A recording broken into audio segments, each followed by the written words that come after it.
All right. Hello, everyone. I have Daniel Bria with us today. He is a member of the Next Level Creators community, and he has some big things to talk about as far as the connections he has made in his mind on how he's been able to add consistent cash flows to his um, filmmaking business and his video production business by learning our model of marketing and how that's now allowing him the freedom to go and pursue his directing, his producing, his film career because he's able to provide for his family and have that consistent cash flow. So we're going to jump into that conversation here today and really get the beginning of it all and all the way through to where he is today. So Daniel, thank you for being here. Thank you, Paul. It's been a pleasure, man. Awesome. So what got you into, and I always start with this, what got you into video creating, filmmaking? How did the passion start? Well, I used to do it as a kid when I grew up. I was born in Minnesota, and then I was 2 weeks old when we moved to Switzerland. So I grew up in Europe for 12 years, and I'm Jewish. So at the age of 13, 12 or 13, we went to Israel. So then I grew up in Israel for a little bit. And the whole way, I always loved grabbing my uncle's video camera and just shooting little crazy little videos with my friends, pranking people, like making little short films. So that was all well and good. I came back to the States on my own when I was 16, got into a lot of trouble, went back to Israel to join the Israeli special forces and kind of get my mindset straight. So I became a soldier for 3 years.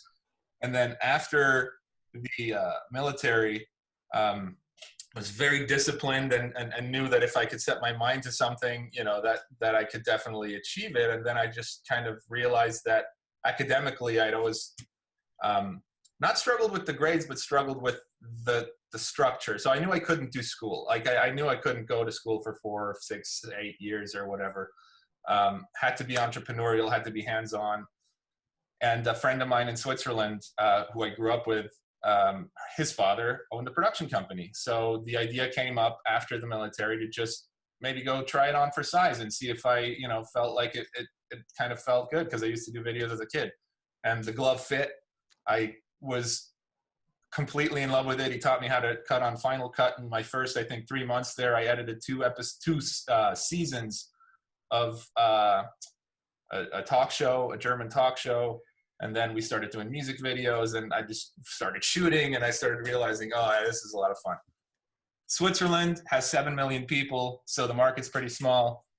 Yeah. The next logical step was the US. So then I went back to Minnesota, hooked up with my long lost love, which is a story for a different day, and dragged her ass down to California.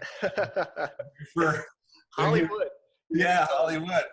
So 10, 12, 11 or so years now in LA, and steadily building the network. Projects just, keep getting bigger and better, and I'm just going to stay on that path. And so the dream here, moving through, you got into video, fell in love, the passion was there, big thing, Hollywood, wife, bringing her over, kids, all that's happening. And the dream with film is to be in directing, correct? Like you want to create movies and you want to be doing that. Yeah, and I have along the way fallen in love with producing as well. I've actually done a lot more producing than I have directing. And I like them both, but definitely that childhood dream of directing big movies is still at the back of my head, and that's still where I'm heading. And it's starting to look like, if all goes well, it's not that far away. So that's wonderful. Yeah. Love hearing that. And so, of course, this is your dream. You've been doing this for a long time, right? And when did you see Next Level Creators, and what were the challenges you were facing that made you pay attention? So recently, a lot of things changed in the last 3 years. There came a time after about 8 or 9 years in LA where my wife started feeling like, okay, well, how long are we gonna do this before we seal the deal, get married? We weren't married at the time, and have kids and all that. And the whole thought process of stability and stuff came in. And unplanned first pregnancy, which we're overjoyed for now. Maya, our little daughter, is amazing, was great. But being in the industry, you don't make a lot of money. You work long hours. You might feel like you're making a lot of money because somebody's throwing, 10, 15, 20 grand at you for something, but then you realize that project drags on for 6 months and you're like, I'm making like $5 an hour. So it became a bit of a weird struggle between family life, work, fulfilling my dreams and keeping the wife happy and keeping my, I'm only happy if my wife's happy. You're about to get married to Miranda and you know that like if she was miserable all day long, that wouldn't do anybody any favors. No, I wouldn't be doing what I was doing if that were the case. I agree with you there. And the marriage happened now. Oh, congrats, man. Thank you. Awesome. Well, welcome to the next chapter. Thank you.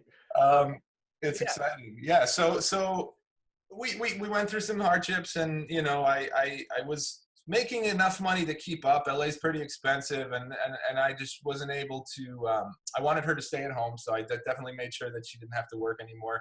And then I ended up renting actually a second house in Wisconsin and I put her there because her family's there. And I was flying back and forth. So I was renting 2 houses. It got cost effective. My efficiency went down because I'd spend a week in Wisconsin not working basically, and then 3 weeks here. And it takes you like a week to just get back into things. Yeah. So efficiency went down. Really weird, difficult times. And then on one like fateful day that I went there to visit her, she called me a few weeks later or a month later and crying and said that she was pregnant again. And it was already tough enough. And then we found out that she was pregnant with twins. So like within 2 years, we had 3 kids and I literally had to change something now. Because it's one thing if it's just me and her, because we were always like, oh, it's okay, babe. Like, Ben's going to make it.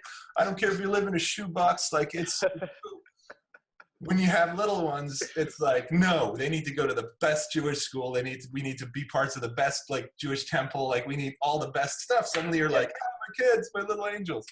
So you need money for that, especially in LA. So I started a business that kind of was a win-win for me where I produced acting reel scenes for actors that wanted to break into the industry that didn't have any material. So they would come to me. I would shoot a really cinematic, well-written, well-directed scene for them for a decent price. And I saw that that's something consistent. That's a fringe business I can do in LA because there's a lot of actors here. It satisfies my need of wanting to grow as a director. It satisfies my potential financial instability.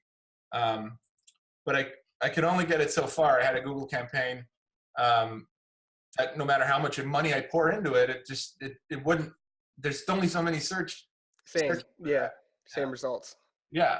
So you could put $5,000 a month in and nothing would change. It would only go to like 500. And that's nice. Like we'd get 1 or 2 clicks, leads a day, and we'd close 1 every other week and do like 2 reels. So I jacked the price up. So I knew I could make like maybe $3,000 a month off of this just to know that maybe like part of my rent's paid for, Yeah.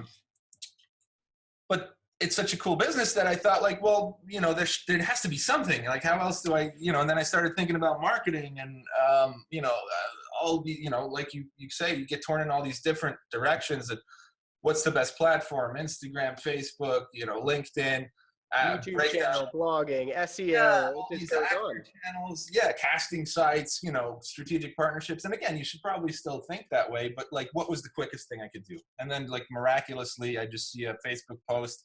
And I don't use Facebook. I'm never on Facebook. But I was for some reason. So I think somebody sent me a link or whatever. And I was just, once you get on Facebook, you do this, you just get stuck for like an hour or 2. And then this little thing where the headline was, or I don't even remember the headline, but I remember the first sentence was like, picture this. You wake up in the morning, there's 3 new leads, all waiting to work with you. Yep. I'm thinking, bullshit, but whatever, I'll read it. And, I'm glad I read it, man. It made sense, and this is what you teach. And it's funny because somebody who's gone through such a rigorous army training that learns the power of focus couldn't figure that out in the business world where it's all about focus. And actually and to me personally, because I can focus on many things at the same time, it's very difficult and time consuming, but um, it's not necessarily just about focusing on that one thing, but whatever you do decide to go for, like just put it all, put all your attention into that, learn everything about it, get all, like I bought the, I don't have it next to me, but the book, the $300 book that you're Breakthrough Advertising, Yeah. I'm reading through it. Like, so go all in, understand, I realize I don't know enough about marketing, basically, is what I'm getting at. And then it started becoming evident, all these people that were telling me in the past, oh, it's all marketing, it's all marketing. And I was like, yeah, it's all marketing. I'm a great videographer, I'm a great director, I don't need marketing. And I'm sitting there with like my website up, that's like, we provide production services for everybody, for everything. We do all this stuff. We could do anything for you at any price. Any price. You name it. We're the best at video. Yeah.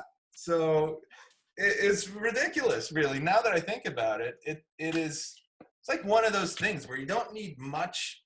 You just need a couple of clarifying sentences, and your whole perspective just like, oh, it makes so much sense.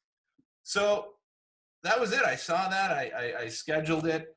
I was a bit, just because I was a bit skeptical and disrespectful with the survey, because I was like, where do I see my life? Nah.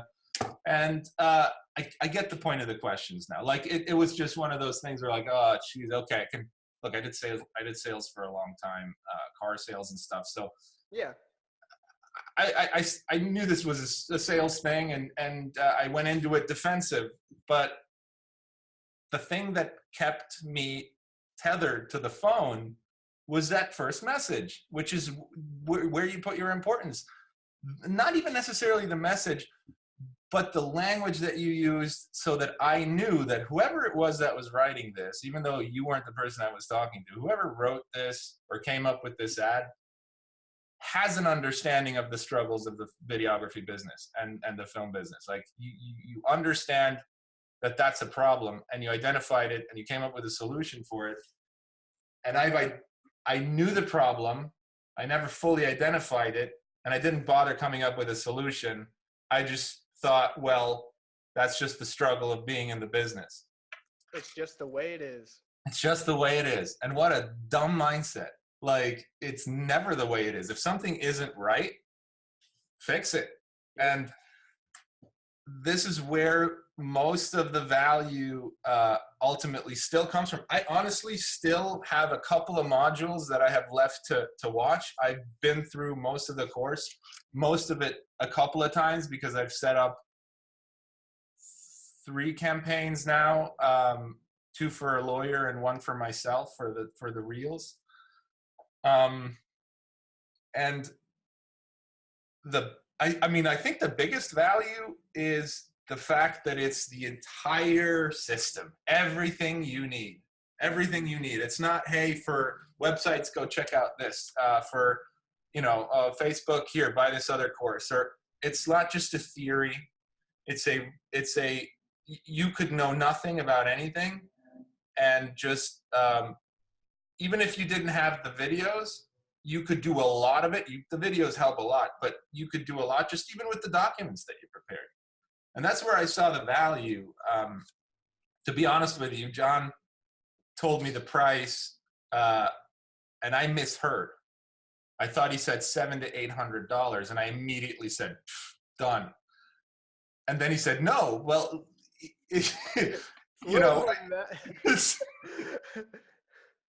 but I didn't care really at that point. Like I didn't necessarily have the money in the bank, but it was such it was so clear to me that the first, when I first came down here, I had to buy an $8,000 camera because nobody would hire me to shoot anything if I didn't have a camera. Yeah. So I'm thinking, like, how much money I probably dropped $200,000 in production gear over the last 10 years or so, maybe more. Yeah, and then so this is what I always like to do too. Is like, well, how much has each camera produced for you in terms of return on investment? Not right? as much as the course. Not But, yeah. it will down the line, Of course, but here's the thing. Like if you invested, and I always say this, you have to have a camera. Yeah, You do. of course. You need it because Yeah, you're going to shoot. right. But if you invested in the training on how to market and get clients, then you got the camera. It's a reverse psychology thing, but it happens way faster. You end up getting clients, and you can rent camera equipment for the first couple gigs if you need to. You can Yeah, borrow it from your friends because every filmmaker has friends with cameras.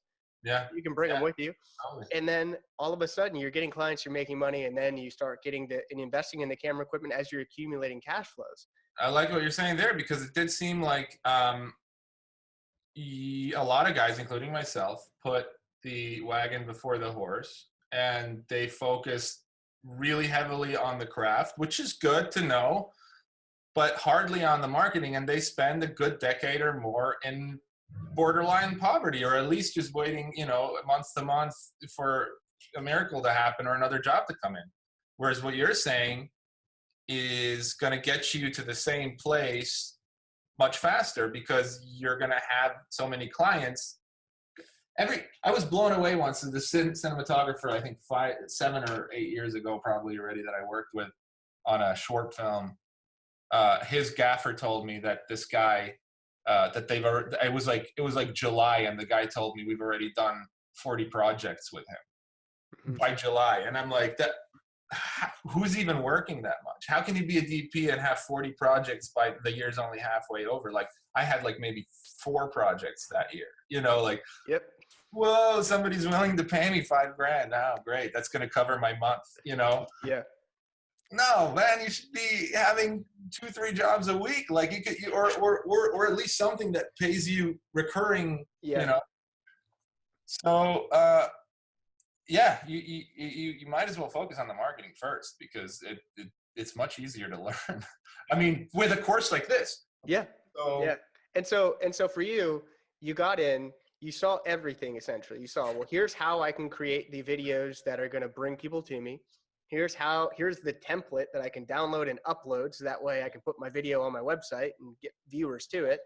Here's how to create the ads and then upload them, and screen sharing on how to put it all. So you saw everything from start to finish.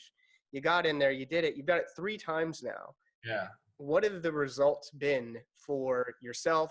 Because you created a campaign for your demo reel business and for your clients in the law area. Well, it's a funny case study for you because with the demo reels, I did a Facebook thing because I just realized, well, that's, after doing the course, I realized that's the way to market to actors. It needs to be display advertising. Yeah. I'm running the Google campaign at the same time because why stop it if it's working? But I had to, I started the process of a Facebook campaign with the demo reels, and I had to turn it off. We weren't keeping up. Too many people. Too many phone calls to make, too many discovery calls. I was getting like 10, 15 leads in every day, which for me was like, I thought I was going to get 1 or 2 more. So now I've actually spent the last few months working out contracts and stuff with my assistant, Melissa. She really loves that business. We work together on other projects, but so I brought in an additional part-time assistant to handle my other stuff, and Melissa is almost just handling the reels entirely now. I couldn't do this with anybody else. She's very loyal, so I don't recommend anybody do this because, like the conversation you and I had, you said, well, what's to stop somebody from just doing it themselves? Nothing. Yeah. That's why I trust Melissa. She won't, because she doesn't think that way. She doesn't have those aspirations. She just wants a consistent salary, and she wants to be, doing production. So I kind of handed off the busy work to Melissa, and now I'm in the process of finding a sales rep, which is actually harder than I thought, to find a reliable person that can do the discovery calls with that many people every day. Yep. And the beauty of doing this with the demo reel business is because about 6 months ago or so, right before I started the course, I didn't know if I even wanted to continue it. And we had a couple of those conversations, and I kind of I still feel about it that way. I feel like if it goes away, whatever. It's cool to have the additional income, but it's not a business I feel very passionately about, so it gives me room to experiment. Sure. And that's what I'm doing. So I'm just finding that last piece of the puzzle, and then I'll have a sales rep in place. I'll have Melissa handling production, and I have another person handling the post-production. And then I'm going to open up the floodgates. And I think I can scale that business to, a $300,000-$400,000 business. But it will cap, just like you say in week 8. And that's why you're doing the next course. The next level. Yeah. And that's what I'm going to do. I'm going to put together a course like this for actors. Yeah. And so I can't wait to learn about that. Of course. Yeah. But yeah, so I honestly don't remember. Oh, you were asking about how it's worked for me. So there, for the actors, it worked really well. Why? Because it was easy for me to get in these people's heads. I've been working with actors for a year or so. I have very prominent acting coaches as personal friends that I can just call and ask about psychology of actors. So the campaign was very easy for me to do. Yeah. And then I did it for a lawyer as well, a criminal defense lawyer. And that took significantly more research, but it's a good campaign. He wanted to focus on sex crime cases and eventually DUIs, which is the one we just launched. And the sex crime cases took a couple of weeks for me to research and really figure out. You would think it's as simple as, well, I don't want to lose my family, which is kind of true, but there's more there because there's all that stigma and shame and family dynamics. And sometimes it's actually not the person themselves looking for a lawyer, it's their loved one. So, of course, you might need to message it more for like a wife or a brother or a father that's dealing with a son in custody. So we're still massaging that, but lesson number 2. I think what I'll arrive at the end of this testimonial call is that the things you say, they're researched and they have a reason behind them. Don't take this the wrong way. It's easy to perceive you as a young, ambitious guy who kind of discovered a thing and, just puts it out there, but there might be more. But it is research. Like, you really do the work and you did it yourself. You didn't hear something through the grapevine and just regurgitate it. And that's the value of the course. And a lot of people think they know what they're talking about, but for somebody who's been in the industry for a long time, and I have mentors who have been, one of my biggest mentors is the music producer for Dirty Dancing back in the day. Like, this guy is like 70s. He's been in the industry forever. Another guy who's a mentor of mine is the producer for Mortal Kombat and Platoon and Terminator 2. And love those movies. Yeah, so like old schoolers. And, I still find myself thinking that I know something when I talk to these guys and them telling me a piece of advice that's contrary to what I feel. And then I still do it my way and I fuck it up. And then what they said resonates and I realize, that's why. Yeah. And you're awfully wise for a guy your age, and you've done the research. You do it right. You focused in and you actually did all the work. And one of the things that you said was the knowing, like, the market research it's key. Your messaging is key to really stopping somebody in their tracks and pulling them in. And I'm noticing that, like, the ads for the demo reels they're coming in like nothing. Yep. Sex crimes, they come in, but it's a bit more of a struggle, and they're not exactly the perfect kinds of leads yet, but we're getting there.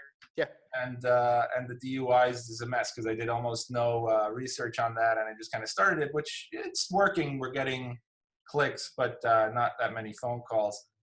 And I'm sorry, I got sidetracked, but this is what I wanted to say with this.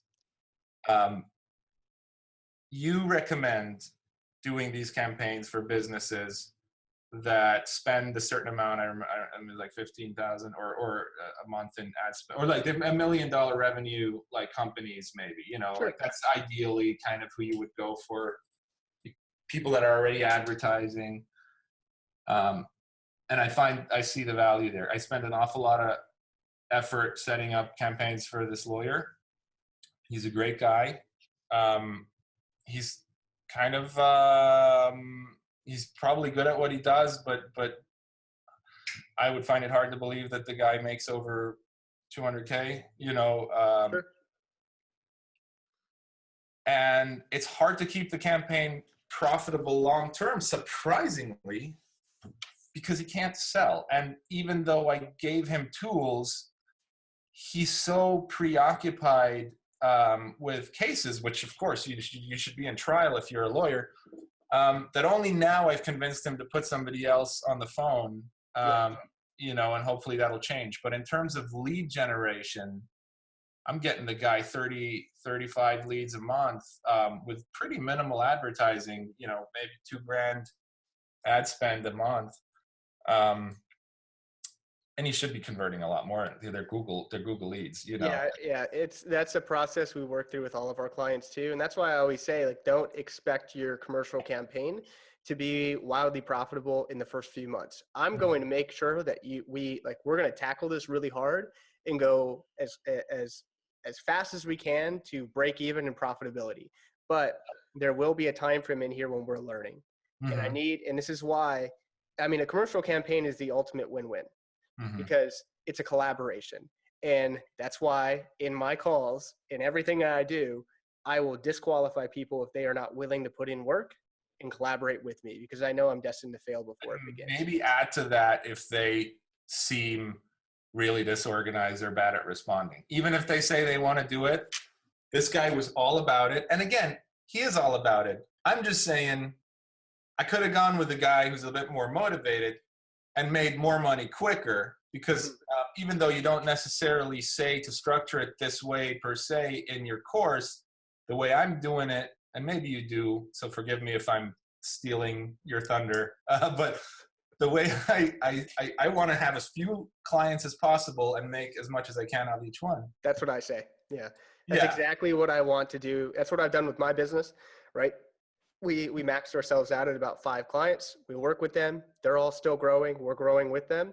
And I don't want more than that in terms of commercial campaigns. I'm very happy making a few 6 figures working with just 5 people. We're friends. We hang out. We talk together. We enjoy each other's company. And that's a lot better than working project to project, seeing someone for a week and then saying goodbye and maybe not seeing them again for a couple of years. Yeah, and then wondering, why they don't call you back or whatever. It's just not. It's not. This is better, and so I think you can also look at ways to grow within your clients by just, let's say with the lawyer, I said let's start with. I shot 3 campaigns, and we said let's launch one after the other, but I'm charging him a separate management fee for each campaign. So, the sex crimes is $1,000. Then we do the DUI, that's $1,000. Then I'll do a general criminal law campaign. That's going to be $1,000. So as soon as they become profitable, now I'm running 3 campaigns with the guy, making $3,000 off of him. He's going to want to add white collar. He's going to want to add, as soon as he understands the growth and he's set up a bit of a team, I think I can get up to 10, 15 with this guy. And, as his ad spend grows, we have enough of a relationship where I can say, hey, you know what, let's switch to a percentage of ad spend just for all of them. Like once we get to maybe, 50,000 in ad spend a month, then I'll just switch over to, well, maybe it won't be worth it, but we'll see what happens down the line. And then I'm looking at one more, you know what the best thing about this is? Knowing that I've set it up, here's something really kind of bizarre, honestly. I'm sorry to cut this short, and segue, but this is really the value of it. For me as a person, security is key.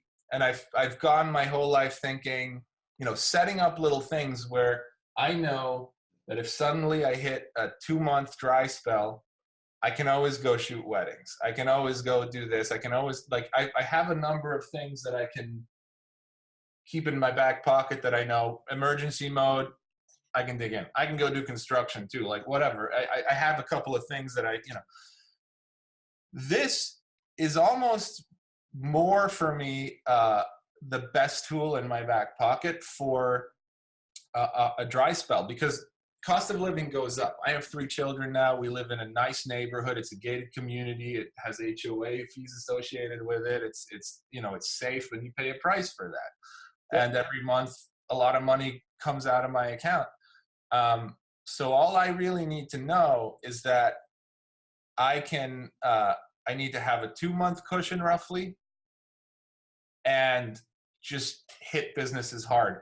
And I can get 2 or 3 commercial campaigns off the ground within that time frame, and balance myself out. I can take some money out of my line of credit if I have to bridge a gap or two, a month or two.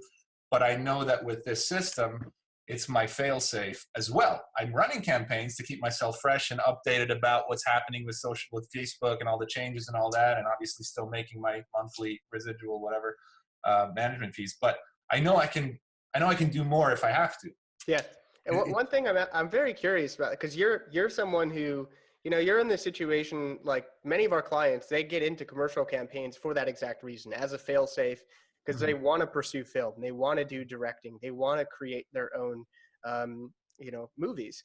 And as someone who's looking at this program as well, I mean, you're learning a ton about how people in the world receive things, psychology.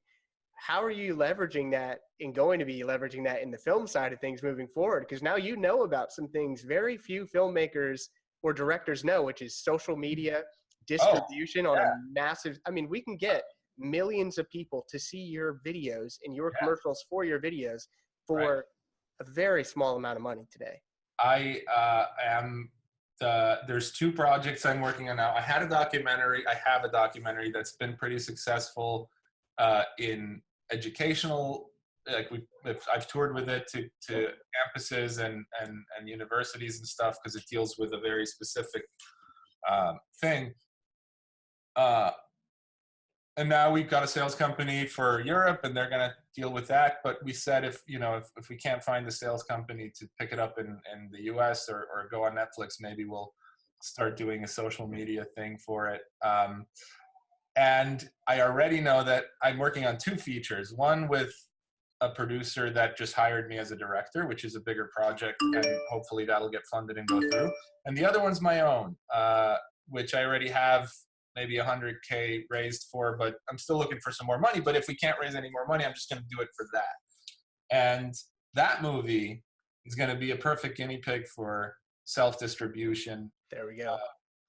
I have a good friend of mine is a blogger. His name's Noam Kroll. He's a Canadian micro-budget filmmaker, blogger. He has very good traffic to his website. He made a micro-budget, I think $15,000 movie last year. And through properly marketing it on Facebook and his blog, of course, he had that helps.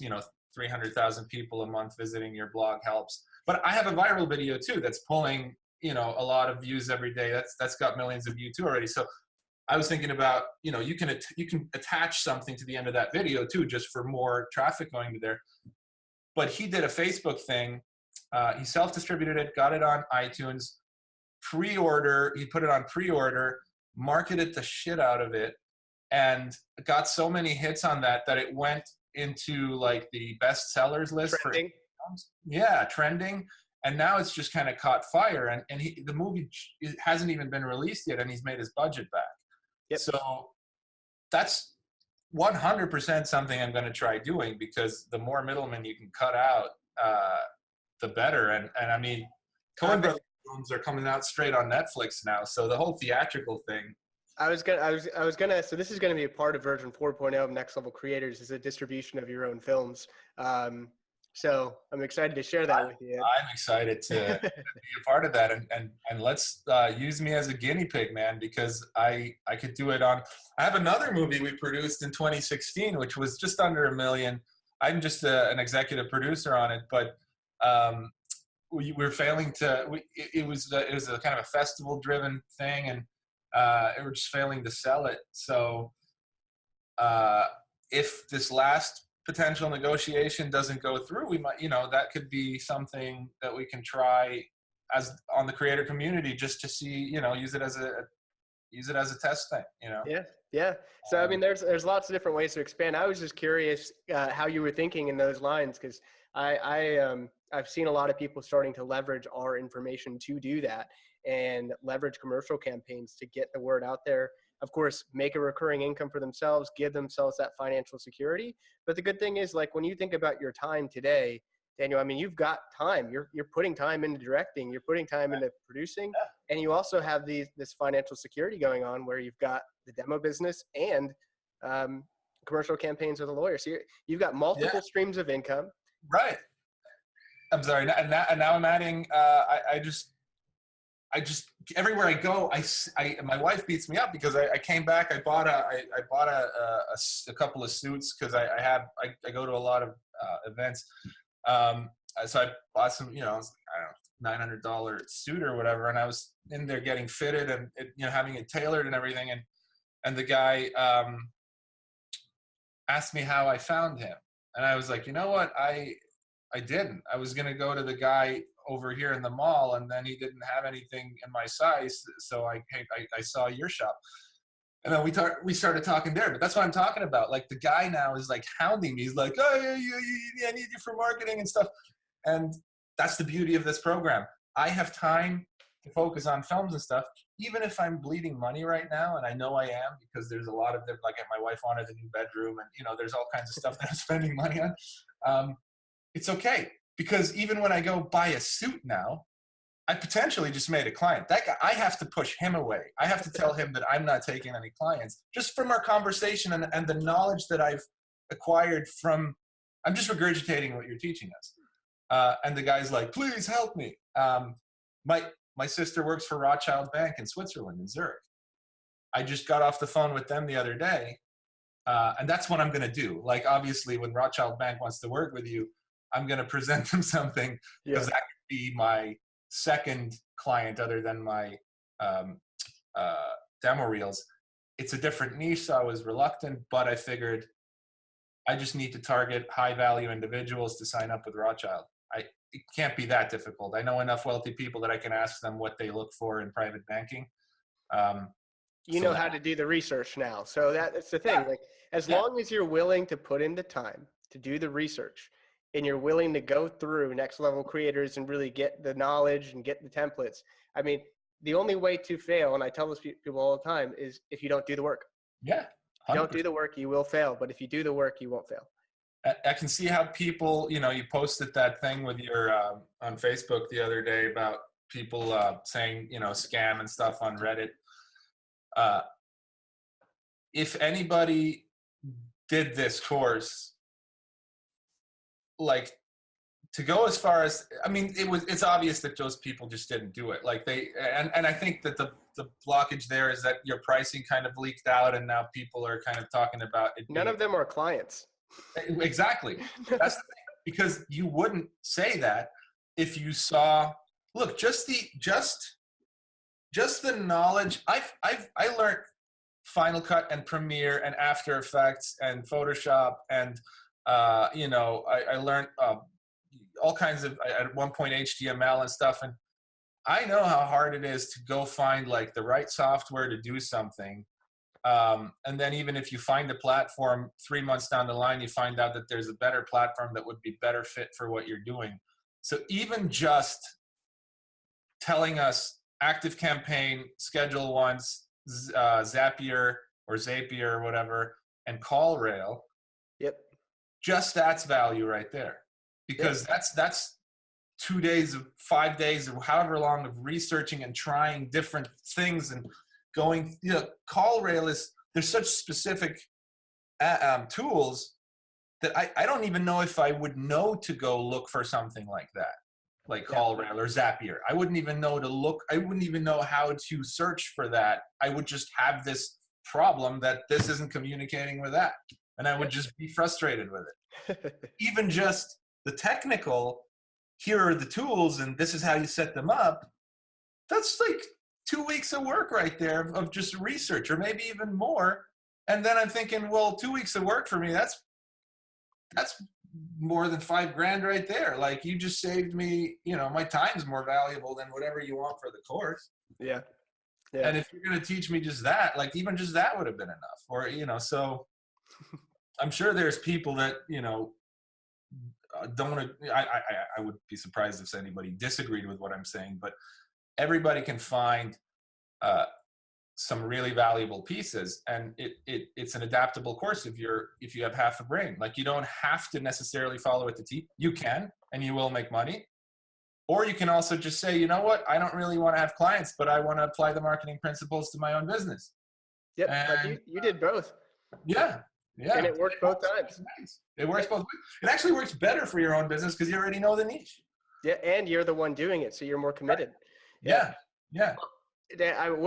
We're hitting about an hour at this point. We're close to 45 minutes or so. And I know we want to talk a little AdWords here after this and get you squared away with some stuff. So I really appreciate you taking the time just to share your experience, of course, and tell me the good, the bad, and what's happened for you. So thank you for that. Are there any last words that you would say to someone who's on the fence, who's in your situation? They came across Next Level Creators, and maybe they're in that mindset where they're skeptical. Maybe they're in that mindset where they're not really valuing their time properly. How would you communicate to you before you joined, and what would you say to yourself? I would say, if you're serious about, I'd say the same thing I say to my actors, because I charge a pretty penny for the reels. Like, the guy just dropped like $6,000 for 3 scenes the other day. But it's a freaking war scene. Like, there's soldiers, there's shooting, there's stuff blowing up. Like, it's cool. What I'm saying is, if you're serious about being in this industry and you're committed to this being your business, you should do it, because, $5,000, if you are serious, it just isn't that much money in any, or whatever the price is. Even if it was, $10,000 would be a harder sell. And there comes a line, I think, where you feel like, well, maybe it's getting to the point where doing the research myself would be more beneficial than spending the money. I don't necessarily see that, but let me start over so you have a better soundbite. Basically, what I would say is, if you're serious, go for it. If you know that you can stay committed and follow through and go through all the steps, and you're not going to just get frustrated when a little problem comes along that you can't figure out and leave. You're probably going to fail if you just get frustrated easily and you don't ask for help. But the beauty about the thing is that it's not just the course. You're accessible. You respond to emails, and you also respond on the community, and you have the community. And I even, Carlos and Steve, 2 guys from the community that live in LA, we've been meeting occasionally at Hugo's here in LA and just talking about, how it's going for each other. So I'm a big fan of community. I am a part of a temple community. I'm a part of some entertainment communities. And that's almost the main reason you should join, because you're not alone when you're doing it. You get the course, you get the information, you get the knowledge on how to do it. You get encouraged to adapt it to your personal lifestyle. You're not being forced into anything different. You don't have to change your whole life. And you basically get the guy behind the program to tell you what you're doing wrong and how to fix it. So how could you go wrong? It does, unless Facebook disappears and Google disappears. But this is the beauty of it too. Facebook can go away. You still apply the same principles to whatever the next big display advertising network is. You just need to figure out how their algorithms work. It'll be a little bit frustrated, but I'm sure Next Level 7. I'll figure that out. Yeah, you're part of the group. So if you don't want to make consistent money and you're afraid of a little bit of work, this isn't for you. Go buy a $20 bullshit class. And if you want to build a business and build a family and have freedom, go for it. I greatly appreciate it, Daniel. Thank you very much.